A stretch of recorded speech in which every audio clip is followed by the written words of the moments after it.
Hi friends, welcome back to my channel Sipra underscore free word और मैं हूँ Sipra. Hope you guys are doing good. So friends, आज के मेरे वीडियो का जो टाइटल है उससे आपको पता चल ही गया होगा कि ये वीडियो किसके ऊपर है। It's about autism. जैसे कि मैंने आपको हर वीडियो में बताया है और इस वीडियो में भी फ्रेंड्स बता रही हूँ कि मैंने जो भी टॉपिक के ऊपर वीडियो आज तक बनाया है, it's about real life experience and some research related to reality. तो ये वाला टॉपिक मैंने इसलिए चूज किया है क्योंकि मेरे सराउंडिंग में someone very close to me, मेरा रिलेटिव है। उनका नाम तो मैं नहीं ले सकती हूँ, लेकिन यस, ये जो टर्म है इसको उन्होंने बहुत क्लोजली महसूस किया है। इसका जो भी साइड इफेक्ट उनके ऊपर, उनके लाइफ के ऊपर पड़ रहा है, वो बहुत करीब से उसको महसूस कर पा रहे हैं। मोस्टली ये जो ऑटिज्म का ये जो बीमारी है ये बच्चों में देखा जाता है, और being a parent, being a mother, मैं ये चीज़ महसूस कर सकती हूँ कि उनको कैसा लग रहा होगा। और मेरे रिसर्च के दौरान मैंने ये चीज़ ऑब्जर्व किया है कि ये जो बीमारी है ये 100 में से एक बच्चों को तो हो ही रही है पूरी दुनिया में। So I thought of sharing this topic with you guys. I believe इस बीमारी के बारे में ज़्यादातर लोगों को पता भी नहीं होगा। तो मैंने सोचा कि मैंने ये चीज़ आपके साथ अगर डिस्कस किया तो आपके भी अंदर एक अवेयरनेस आ जाएगा। अगर आप एक पेरेंट भी है, आप क्लोजली ऑब्जर्व करना शुरू कर देंगे अपने बच्चों को बेटर हेल्थ के लिए, फ्यूचर में बहुत हेल्दी तरीके से आगे बढ़ाने के लिए ये आपको शायद हेल्पफुल हो जाएगा।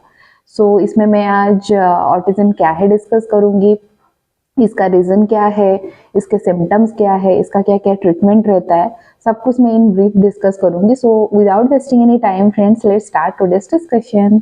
ऑटिज्म को डिस्कस करने से पहले मैं आपको ये बता दूं कि किसी भी पेरेंट्स के लिए ये बहुत ज़्यादा पेनफुल होता है जब उनका बच्चा किसी बीमारी से डायग्नोस किया जाता है। अगर बीमारी छोटा हो तो वो फिर भी मेडिसिन लेके क्योर हो जाता है। सपोज बच्चे को कोई बैक्टीरियल डिजीज है तो something like antibiotic can cure that disease. But अगर उससे भी वर्स कंडीशन, कोई सीरियस कंडीशन बच्चे में दिखने के लिए मिले डायग्नोसिस के दौरान, जो अनक्योरेबल है, जिसका कोई ट्रीटमेंट नहीं है, like the disorder is for life, तो उससे ज़्यादा पेनफुल सिचुएशन शायद ही किसी पेरेंट के लिए होगा।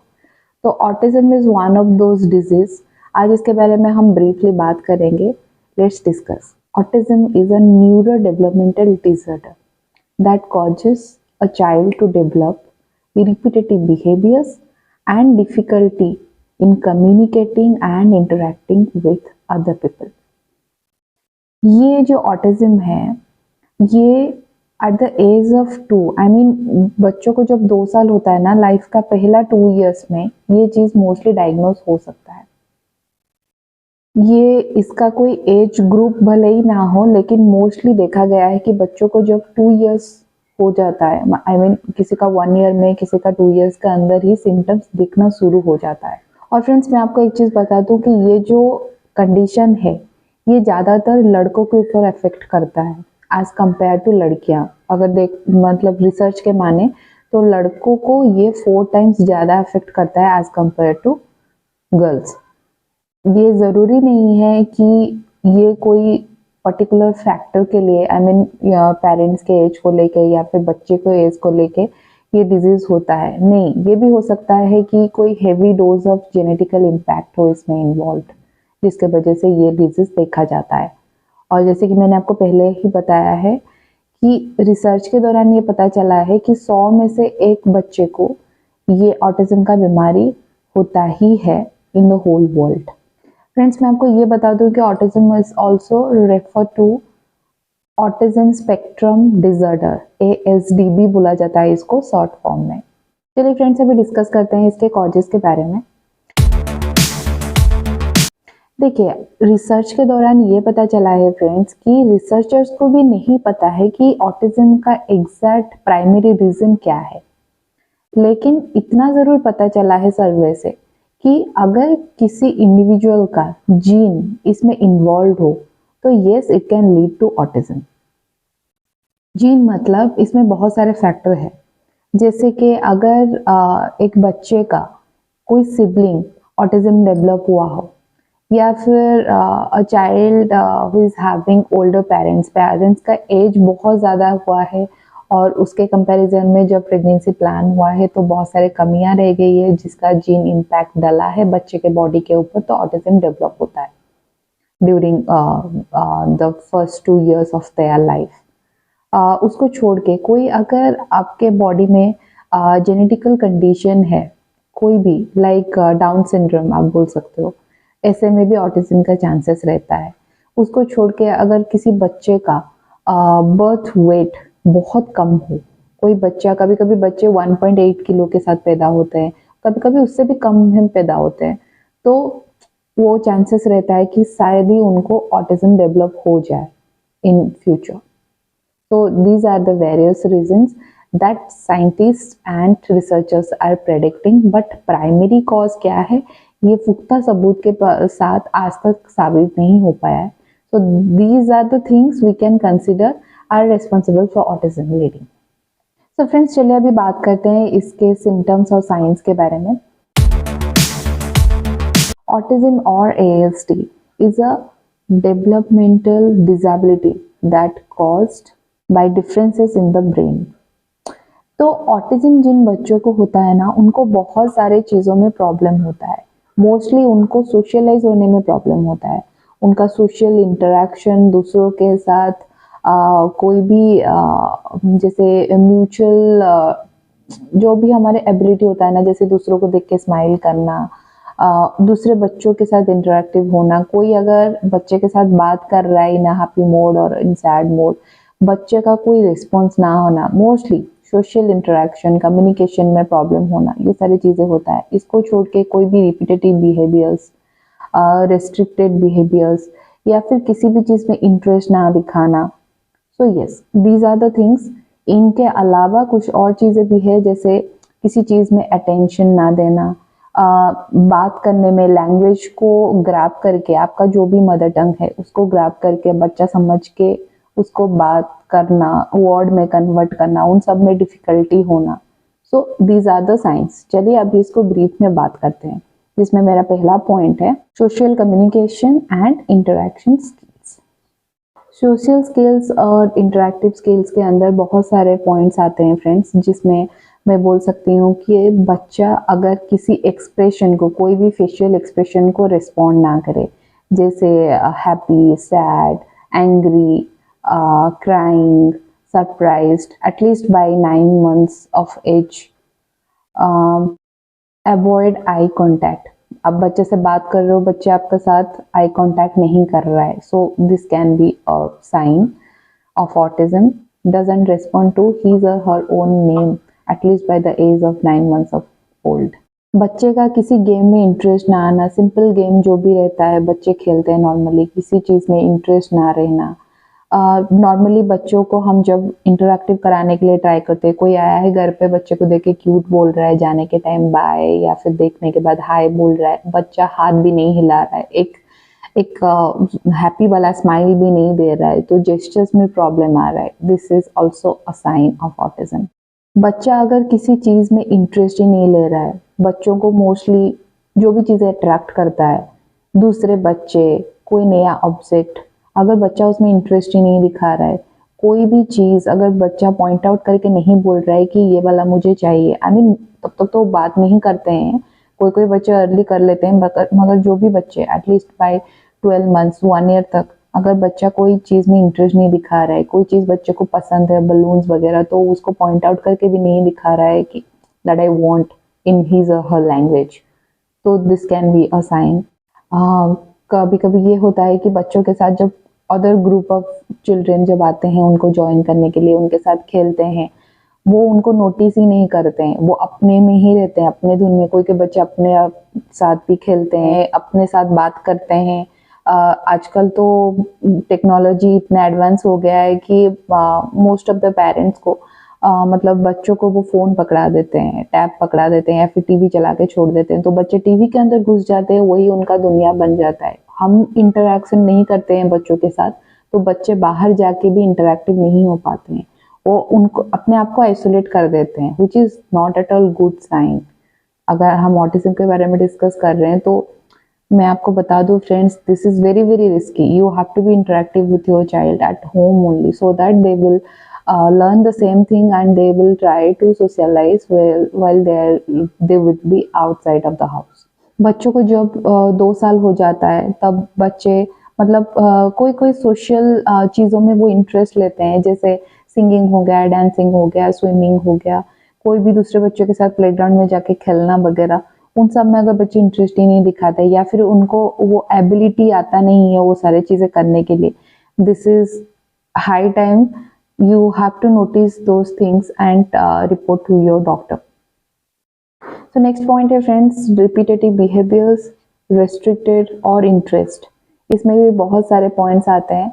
मान लीजिए बच्चे खेल रहे हैं घर पे और वो किसी पर्टिकुलर ऑब्जेक्ट को लेके खेल रहे हैं और उस ऑब्जेक्ट के पर्टिकुलर पार्ट को वो फोकस्ड करके देख रहे हैं. बहुत टाइम तक घूर के बच्चा एक चीज को देख रहा है. मानिए बच्चा एक खिलौने वाले बस के साथ खेल रहा है और बस के व्हील्स को वो बहुत गौर से देख रहा है और काफी टाइम तक वहीं पे स्टक है. This is also a sign of autism. इसको छोड़ के बच्चे अगर कोई भी टॉयज उनका लाइन अप होके है और सडनली उनका ऑर्डर चेंज हो जाता है तो वो बहुत ज़्यादा अपसेट हो जाते हैं, रोने लगते हैं, वो हाइपर हो जाते हैं, अजीब सा बिहेव करने लगते हैं. कोई भी टॉयज जो भी उनका फेवरेट टॉयज है उस टॉयज के साथ वो every time they play in the same way. कोई भी डिफरेंसेस नहीं है उनके पैटर्न में, खेलने के पैटर्न में. सेम वे से वो खेलते हैं, वो खिलौने से बहुत ज़्यादा एडिक्टेड हो जाते हैं. छोटी छोटी बातों में वो अपसेट हो जाते हैं. अगर कोई खिलौना मिलता नहीं हो तो they will start behaving in a weird way. So this is also a sign. Sometimes children have obsessive interest. उनको एक चीज के साथ जब लगाव हो जाता है ना, वो ऑब्सेस्ड हो जाते हैं उस चीज के साथ. अगर उसमें कुछ भी माइनर चेंजेस आता है तो they get upset, which is not good for their mental health. कोई भी पर्टिकुलर रूटीन अगर आपका बच्चा फॉलो कर रहा है, अगर रूटीन फॉलो करना तो अच्छी बात है, not in that way I am telling.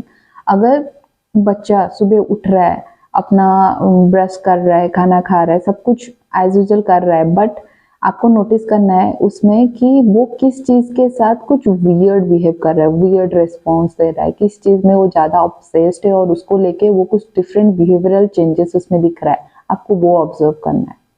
एक और पॉइंट इसमें है friends, if child is flapping hands, rocks body in a circular way, in a circle, this is also a sign.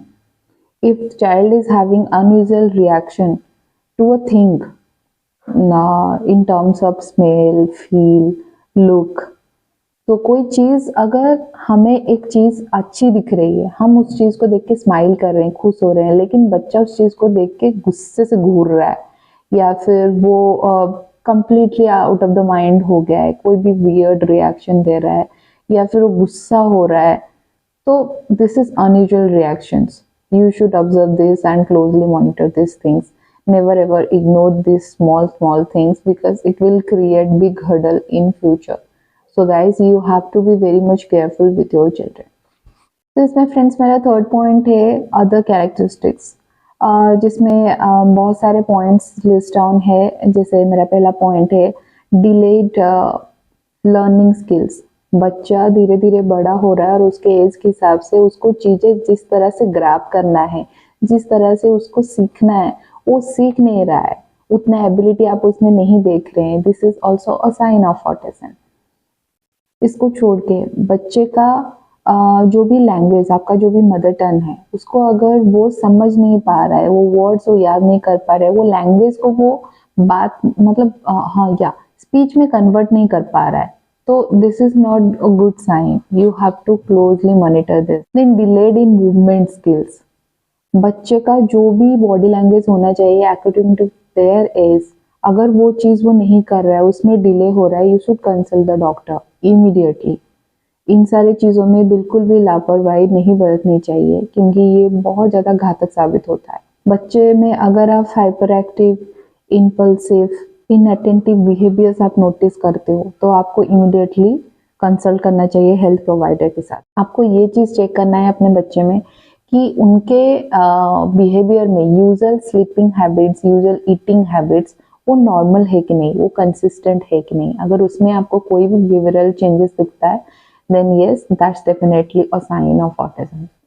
The next है unusual mood और emotional reactions. बच्चे कभी कभी different situation में डिफरेंट रिएक्शंस देते हैं जो सिचुएशन को सूट नहीं करता है, तो हम कोऑपरेट नहीं कर पाते हैं, उस चीज़ को कैसे कोऑर्डिनेट करना है हमें पता नहीं चलता है। अगर ऐसा कुछ आप डिफरेंसेस देखते हैं अपने बच्चे में, so yes you can consider this one of the signs. The next है friends anxiety, stress and excessive worry. किसी चीज़ को लेके बच्चा अगर बहुत ज़्यादा वरिड है, बहुत ज़्यादा रो रहा है या फिर अपसेट है, तो this is not at all usual. कभी कभार ठीक है, लेकिन अगर ये एक हैबिट बनता जा रहा है, एक रूटीन बनता जा रहा है, तो you should consider this. Next है फ्रेंड्स लैक ऑफ फियर और मोर फियर दैन एक्सपेक्टेड। कभी कभी बच्चों को बहुत सारी चीज़ों में वो लोग फियरलेस होते हैं। जैसे मैं अपने खुद के बेटे के बारे में बात करूँ तो वो किसी से नहीं डरता है, मुझसे भी नहीं डरता है, ना किसी चीज़ से, ना किसी भी सिचुएशन से, कुछ से नहीं डरता है। लेकिन कभी कभी ये भी हो सकता है कि बच्चे एक्सेस डर जाए, उनको यूजुअल सिचुएशन से भी ज़्यादा डर लगे, तो that is not normal. You should consider that as a sign of autism and you should consider the doctor. तो फ्रेंड्स ये तो हो गया about the causes and symptoms. चलिए अभी बात करते हैं कि हम उसको मैनेज कैसे कर सकते हैं। मैं जितने रिसर्च की हूँ फ्रेंड्स, उससे मुझे ये पता चला है कि ये कम्प्लीटली क्योर तो नहीं हो सकता, but yes we can manage it, we can try to improve the condition of the child और द इंडिविजुअल। इसमें इंडिविजुअल टू इंडिविजुअल ये बहुत डिफरेंटली अफेक्ट करता है, इसलिए इंडिविजुअल के हिसाब से उनका ट्रीटमेंट का नीड भी डिफरेंट होता है, क्योंकि सबका स्ट्रेंथ और चैलेंजेस डिफरेंट रहता है, उस हिसाब से उनको ट्रीटमेंट किया जाता है। इसलिए इसमें बहुत सारे प्रोफेशनल्स को इन्वॉल्व किया जाता है और जो भी इंडिविजुअल का नीड है उस हिसाब से सेटअप किया जाता है इनका ट्रीटमेंट शुरू कराने के लिए। Treatments can be done through education, health, community और होम सेटअप्स और अ कॉम्बिनेशन ऑफ सेटिंग्स। तो इसके बहुत सारे तरीके हैं जिनको हम बहुत सारे लेआउट में डिवाइड कर सकते हैं, जिसमें बहुत सारे पॉइंट्स भी हैं। Behavioural approaches. इस ट्रीटमेंट में मोस्टली क्या होता है फ्रेंड्स, ये बिहेवियरल चेंजेस के ऊपर बहुत ज़्यादा फोकस करता है। इस ट्रीटमेंट में पहले क्या हुआ था और अभी क्या हो रहा है, बिहेवियरल चेंजेस में क्या डिफरेंसेस है, क्या फ़र्क पड़ा है, उस हिसाब से इसको ट्रीट किया जाता है। इसमें मोस्टली जो डिज़ायरेबल बिहेवियर्स है उसको एनकरेज किया जाता है और जो अनडिजायरेबल बिहेवियर्स है उसको डिस्करेज किया जाता है, ताकि एक variety of skill set improve हो उस इंडिविजुअल में। द नेक्स्ट पॉइंट है friends developmental skills. Developmental skills में मोस्टली इस ट्रीटमेंट में क्या होता है ना, जो भी डेवलपमेंटल एबिलिटीज़ है उसके ऊपर फोकस किया जाता है कि एक इंसान का जो भी स्किल्स रहता है, जैसे लैंग्वेज स्किल्स है, फिजिकल स्किल्स है, broader range of interconnected developmental skills है, इन सारी चीज़ों के ऊपर बहुत ज़्यादा फोकस किया जाता है कि इनको कैसे इम्प्रूव किया जाए, इनको कैसे इन अ बेटर वे थोड़ा फिल्टर किया जाए। तो इससे क्या होता है ना, इस ट्रीटमेंट में फोकस किया जाता है कि उनका जो भी अंडरस्टैंडिंग है, इंडिविजुअल्स का जो भी डेवलपमेंटल स्किल्स को डेवलप करने का जो भी अंडरस्टैंडिंग है उसको अच्छे से समझा जाए, फिर उनको ट्रेन किया जाए कि उसको कैसे इम्प्रूव किया जाए।